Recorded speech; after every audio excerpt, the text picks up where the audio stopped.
Good morning students, स्वागत है आपका अपने यूट्यूब चैनल एग्रीकल्चर क्लासेज में। दोस्तों, अपना जो टॉपिक चल रहा था पशु रोग यानी एनिमल डिजीज, इसका अपन ने पार्ट सेकंड पढ़ लिया था, मतलब पार्ट नंबर 2 पढ़ लिया था।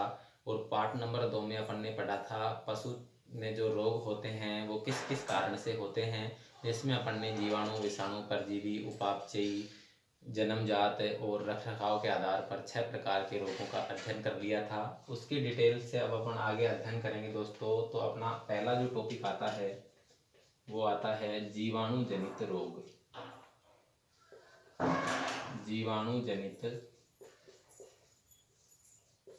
रोग यानी बैक्टीरियल डिजीज, जो अपन ने 5 पढ़ी थी, उनके बारे में एक एक करके अपन अध्ययन करते हैं दोस्तों। भाई, जीवाणु से कौन सी बीमारी फैलती है, किस कारण से फैलती है, उसके लक्षण क्या होते हैं, उसका उपचार क्या होता है, उसका बचाव क्या होता है और उसका वैक्सीन यानी टीका क्या लगता है। ठीक है दोस्तों। जीवाणु जनित रोग में अपना जो पहला रोग आता है वो आता है गलघोटू। और गलघोटू को शॉर्ट नाम से जाना जाता है एचएस। और एचएस का पूरा नाम होता है दोस्तों haemorrhagic haemorrhagic septicaemia. Haemorrhagic septicaemia इसका पूरा नाम होता है। पहली बीमारी आती है अपनी गलघोटू यानी कि एचएस, और इसका पूरा नाम होता है हेमोरेजिक सेप्टिसीमिया। देखिए दोस्तों, नाम से स्पष्ट हो रहा है गलघोटू। गल यानी होता है गला और घोटू यानी होता है घुटना, यानी गला घुटने वाली बीमारी है, इसलिए इसका नाम गलघोटू पड़ा है दोस्तों। ठीक है। अब इसकी अगर अपन बात करें तो जो गलघोटू बीमारी है वो गाय, भैंस तथा भेड़ में फैलने वाली प्रमुख बीमारी है। गाय, भैंस, भेड़ में फैलने वाली प्रमुख बीमारी है गलघोटू, या यूं कह दें कि गलघोटू है जो एकाएक तेज गति से फैलने वाला जीवाणु जनित रोग है, जो गाय, भैंस और भेड़ में मुख्य रूप से फैलता है। जो गलघोटू अपना रोग है, इसके अगर एक बार लक्षण प्रकट हो जाते हैं तो 80 से 90% पशुओं की मौत निश्चित होती है दोस्तों। अगर गलघोटू रोग के लक्षण एक बार प्रकट हो जाते हैं तो लक्षण प्रकट होने के बाद 80 से 90% इस रोग में पशुओं की मौत हो जाती है। और ये रोग होता है जो बरसात के दिनों में सर्वाधिक फैलता है। बरसात के दिनों में सर्वाधिक फैलने वाला रोग होता है गलघोटू। गलघोटू का पूरा नाम दोस्तों हेमोरेजिक सेप्टिसीमिया होता है। शॉर्ट नाम इसका एचएस अपन कह सकते हैं। गलघोटू का मतलब होता है गला घुटने वाली बीमारी है। गाय, भैंस, भेड़, बकरी की मुख्य जीवाणु जनित बीमारी है। इस रोग के अगर एक बार लक्षण प्रकट हो जाते हैं तो 80 से 90% पशुओं की मौत हो जाती है। यह रोग वर्षा वाले दिनों में सर्वाधिक अपना प्रभाव दर्शाता है दोस्तों। अब इसके अगले बिंदु की अपन बात करें तो इसका जो कारण या जो कारण या कारक या कह दो इटियोलॉजी, इसका जो फैलने का कारण होता है। देखिए दोस्तों, आपसे पूछे कारण पूछे, कारक पूछे या फैलने के तरीके पूछे, तीनों का मतलब एक ही होता है दोस्तों। कारण कह दो, कारक कह दो या फिर फैलने के तरीके कह दो, तीनों को इंग्लिश में इटियोलॉजी ही कहा जाता है। तीनों का मतलब एक ही होता है दोस्तों। तो अगर इसके कारण की अपन बात करें कि किस चीज़ से ये फैलता है, तो अपन को पता है कि गलघोटू एक जीवाणु जनित रोग है जो पास्चुरेला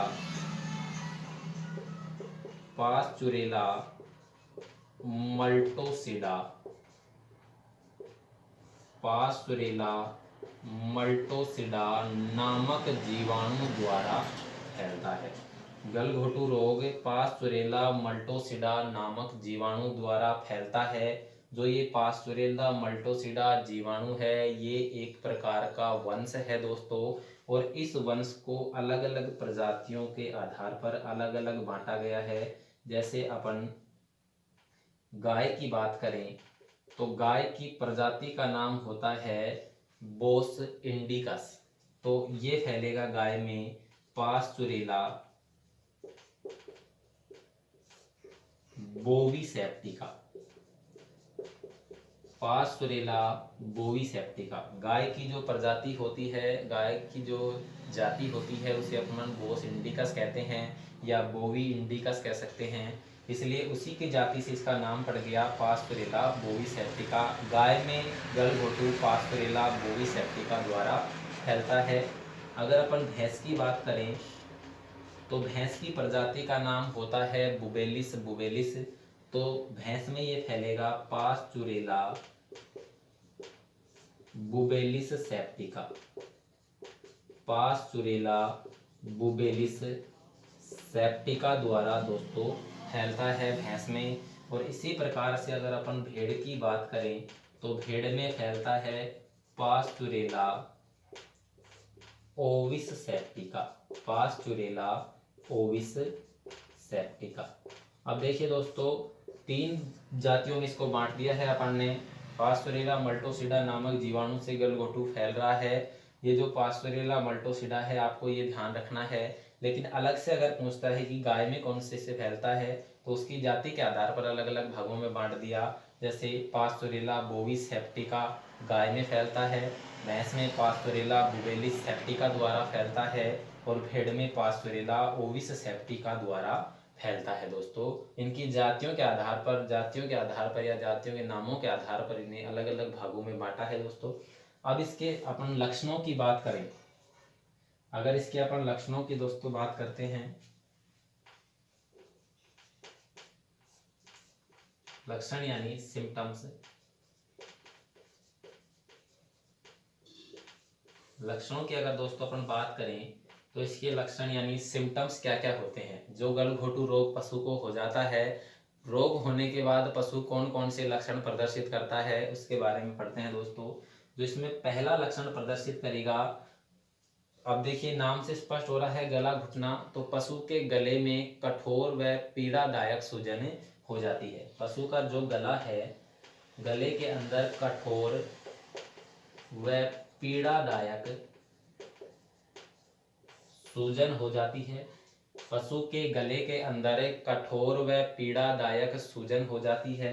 दूसरा जो इसका लक्षण है, पशु की सूजन को या गले में हुई सूजन को दबाने पर गड्ढा नहीं बनता है। सूजन को दबाने पर गड्ढा नहीं बनता है। सूजन को दबाने पर गड्ढा नहीं बनता है, जो एचएस रोग की मुख्य विशेषता है। दोस्तों, एचएस रोग यानी गलघोटू की अगर मुख्य विशेषता की बात करें अपन, तो पशु के गले में जो सूजन होती है उसको दबाने पर गड्ढा नहीं बनता है। आपसे पूछा जाए ऐसा रोग बताइए जिसमें सूजन को दबाने पर गड्ढा नहीं बनता है, तो वो गलघोटू रोग है। गलघोटू रोग की मुख्य लक्षण पूछे या मुख्य विशेषता पूछे तो सूजन को दबाने पर गड्ढा नहीं बनना इसकी मुख्य विशेषता है। पहला लक्षण हो गया गले में कठोर व पीड़ादायक सूजन हो जाएगी। दूसरा लक्षण होगा सूजन को दबाने पर गड्ढा नहीं बनता है। तीसरा होगा अगर अपना गला दब गया है तो श्वास लेने में तकलीफ होती है। श्वास में तकलीफ होती है। पशु घर घर की आवाज करने लग जाता है। पशु घर घर की आवाज करने लग जाता है। यहाँ देखो दोस्तों, अगले लक्षण की मैं बात करूं तो पशु घर घर की आवाज करने लगता है। तीसरा लक्षण अपन ने पढ़ा था, पशु को श्वास लेने में तकलीफ होती है। जब पशु का गला दब जाएगा तो श्वास लेने में तकलीफ होगी, और जब श्वास लेने में तकलीफ किसी को होती है तो पशु तो क्या, आदमी भी घर घर की आवाज़ करने लग जाता है दोस्तों। तो पशु घर घर की आवाज़ करने लग जाता है। और पशु के शरीर का तापमान सामान्य से बढ़कर 105 से 107 डिग्री फ़ारेनहाइट हो जाता है। पशु के शरीर का तापमान सामान्य से बढ़कर 105 से 107 डिग्री फ़ारेनहाइट हो जाता है। दोस्तों, सभी पशुओं का 11th क्लास में आपने पढ़ा होगा कि सामान्य तापमान किस पशु का कितना होता है। जैसे गाय के तापमान की अपन बात करें तो गाय के शरीर का तापमान 101.5 डिग्री फ़ारेनहाइट सामान्य होता है, तो इधर बढ़कर 105 से 107 डिग्री फ़ारेनहाइट हो जाएगा। इसका मतलब पशु को इस रोग में बुखार भी होता है। देखिए लक्षणों की दोबारा से अब हम बात करें तो पशु का गले के अंदर कठोर व पीड़ादायक सूजन होती है। सूजन को दबाने पर गड्ढा नहीं बनता है। पशु को सांस लेने में तकलीफ होती है। पशु घर घर की आवाज करता है और पशु के शरीर का तापमान सामान्य से बढ़कर 105 से 107 डिग्री फ़ारेनहाइट हो जाता है दोस्तों। अब आगे इसके उपचार की अपन बात करें, आगे इसके उपचार की अपन बात करते हैं दोस्तों। उपचार यानी इसका ट्रीटमेंट, उपचार यानी इसका ट्रीटमेंट यानी इसका इलाज क्या होगा दोस्तों। तो देखिए सबसे पहले गलघोटू है तो ये जीवाणु जनित रोग है, जीवाणु से फैलने वाला रोग है। तो सबसे पहले इसमें दवा लगेगी दोस्तों। जीवाणु के संक्रमण को रोकने के लिए अपन एंटीबायोटिक दवा लगाते हैं। जीवाणु के संक्रमण को रोकने के लिए एंटीबायोटिक दवा लगाते हैं। अपनी पार्ट फर्स्ट वाली क्लास देखें, पार्ट जो प्रथम अपन ने पढ़ा था इस लेसन का, उसमें अपन ने परिभाषा एंटीबायोटिक की पढ़ी थी जो जीवाणु को मारने का काम करती है। तो बीमारी जीवाणु की है तो जीवाणु को मारने के लिए एंटीबायोटिक लगाते हैं। और एंटीबायोटिक में ऑक्सीटेट्रासाइक्लिन, ऑक्सीटेट्रासाइक्लिन या फिर इसकी अगर ड्रग ऑफ चॉइस की अपन बात करें तो इसकी होती है सल्फाडिमेडिन।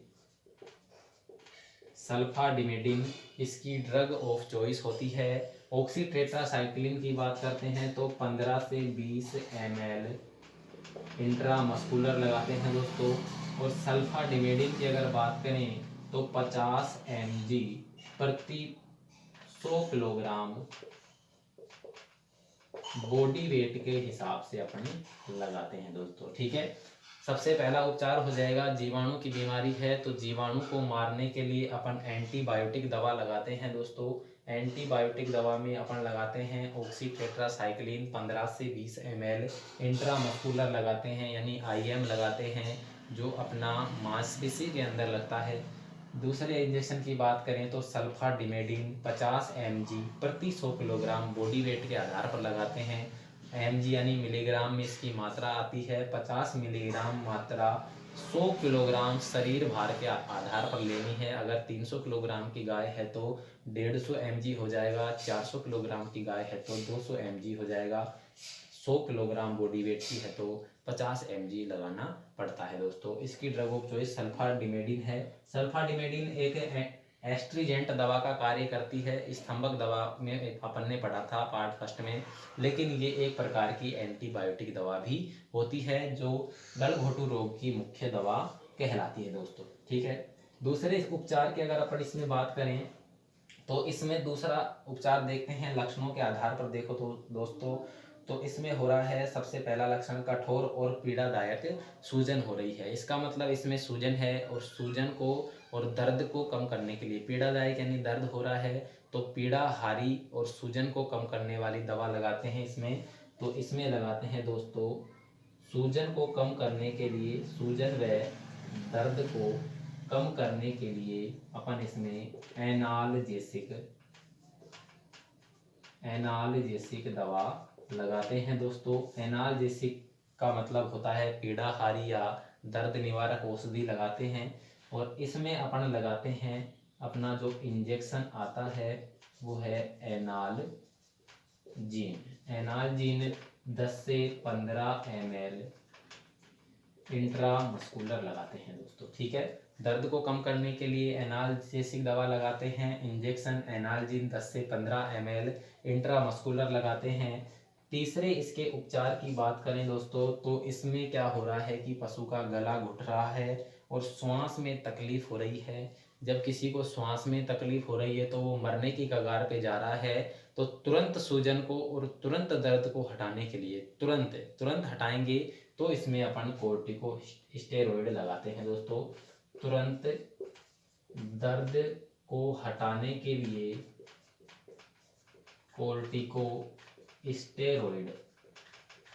कोर्टिकोस्टेरॉइड दवा लगाते हैं।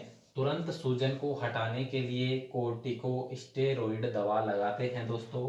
और इसमें जो इंजेक्शन अपन लगाते हैं वो आता है डेक्सोना 5 से 10 ml इंट्रा मस्कुलर दोस्तों। ठीक है, ये अपना उपचार हो गया। जीवाणु की बीमारी है तो जीवाणु को मारने के लिए एंटीबायोटिक लगाते हैं, ऑक्सीटेट्रासाइक्लिन या सल्फाडिबिडिन लगाते हैं। दूसरा है सूजन हो रहा है, दर्द भी हो रहा है तो इसको हटाने के लिए एनाल्जेसिक दवा लगाते हैं। इंजेक्शन एनाल्जिन आता है, इसमें 10 से 15 ml इंट्रामस्कुलर लगाते हैं। तुरंत दर्द को हटाने के लिए कोर्टिकोस्टेरॉइड दवा लगाते हैं, जिसमें अपन डेक्सोना का इंजेक्शन इंट्रामस्कुलर लगाते हैं दोस्तों। ठीक है, ये इसका हो जाता है अपना उपचार। अगला जो टॉपिक इसमें आता है वो आता है दोस्तों बचाव, यानी इसका बचाव या कंट्रोल। कंट्रोल या बचाव क्या होता है? ठीक है दोस्तों, उपचार के बाद में अपना आता है बचाव या कंट्रोल। तो कंट्रोल या बचाव की अगर अपन बात करें दोस्तों, तो सबसे पहला इसका कंट्रोल और बचाव है कि स्वस्थ पशु को बीमार पशु से अलग रखना चाहिए, जिसे अपन आइसोलेशन ऑफ सिक एनिमल कहते हैं। आइसोलेशन ऑफ सिक एनिमल यानी कि स्वस्थ पशु को बीमार पशु से अलग रखना चाहिए। जैसे कि अब कोरोना पेशेंट मरीजों को रखा जा रहा है आइसोलेशन में, यानी कि स्वस्थ आदमियों से, स्वस्थ मनुष्यों से बीमार मनुष्य को या संदेह युक्त मनुष्य को अलग रखा जाता है। इसी प्रकार से एचएस की अपन बात करते हैं, जो गलघोटू से बीमार पशु है उसमें स्वस्थ पशु को बीमार पशु से अलग रखते हैं। ये इसका पहला दोस्तों बचाव है। ठीक है, अब इसके अगर मैं वैक्सीन की बात करूं, यानी इसके जो टीकाकरण की बात करते हैं दोस्तों, अगला आता है इसका टीकाकरण, यानी कि इसकी वैक्सीन। वैक्सीन या टीके की अगर अपन बात करें तो इसमें एचएस के नाम से टीका आता है, एचएस के नाम से आता है, यानी हेमोरेजिक सेप्टिसीमिया के नाम से ही इसमें टीका आता है। 5 ml सबकुटेनियस दोस्तों इसमें लगता है। एचएस का टीका 5 ml सबकुटेनियस यानी कि अंतः त्वचीय लगेगा, त्वचा को उठाकर चमड़ी में लगने वाला इंजेक्शन है। टीका लगाते हैं एचएस का 5 ml सबकुटेनियस, और प्रथम टीका इसका 6 महीने के बच्चे को लगता है दोस्तों। ठीक है दोस्तों, यहाँ तक आपको समझ में आ गया होगा। और अगर फिर भी किसी को समझ में नहीं आया है तो नोट्स आपके पास पीडीएफ फाइल में उपलब्ध हैं, अगर उसमें भी समझ में नहीं आता है तो आप कमेंट कर सकते हो, दोबारा से आपको बता दिया जाएगा दोस्तों। ठीक है दोस्तों, कल मिलते हैं।